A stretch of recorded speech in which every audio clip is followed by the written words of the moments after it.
when we think about him, he did live life to the full. He really did.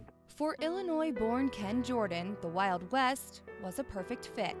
He's always wanting to go out and let's, go kayaking, go skiing, everything was outdoors, and he was very just let's get up and go. And being a police officer, another perfect match. Ken's a natural leader. He likes to take charge of situations.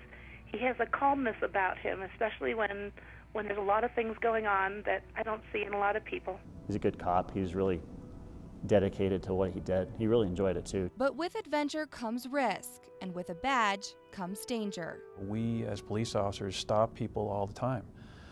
That's what Ken was doing the night that he lost his life. He was an expert marksman, so he taught me how to shoot.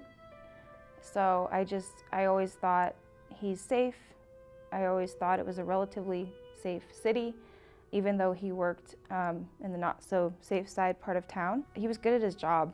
I'll go out and say I think he was the best shot in our class as far as firearms go. So to think something like that could have happened to him, you just wondered how. On the night of December 4th, 2006, 32-year-old Ken came face to face with danger during what was supposed to be a routine traffic stop. I was in the station, and I was at the front desk when I heard the shots fired, call officer down. And that's a chilling thing to hear over the radio. As Ken approached the car, 25-year-old Marco Lee started shooting. Ken didn't have time to react. He was murdered. Let's just face the facts. He was murdered. The suspect had planned as soon as he got out of the car to shoot him and did exactly that. I don't believe Ken did anything tactically wrong, and he followed the training to be safe the best that he could. The other officers on scene returned fire, hitting Lee. Both injured, an officer and a suspect were rushed to the hospital and placed in rooms right next to each other. It was difficult to tend to Ken's needs and his family's needs, and although I commend the medical staff that they looked after both the best that they could, Ken was the one that didn't make it. I could just hear him sobbing, and he said he's gone. We'll never forget that night. We got a knock on our door about 2:30 in the morning, and when there's a police officer standing there, it's never a good thing.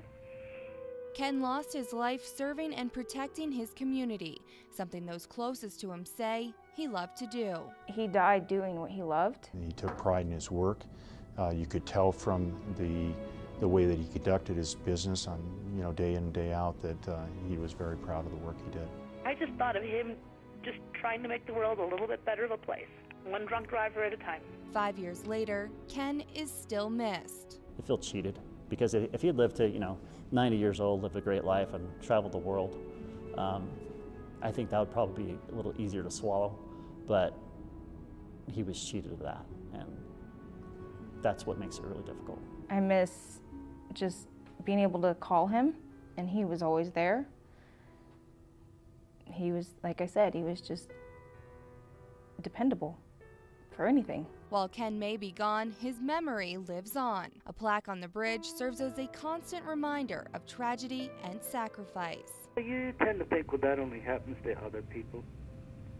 Well, we found out that we were the other people too. It's tough.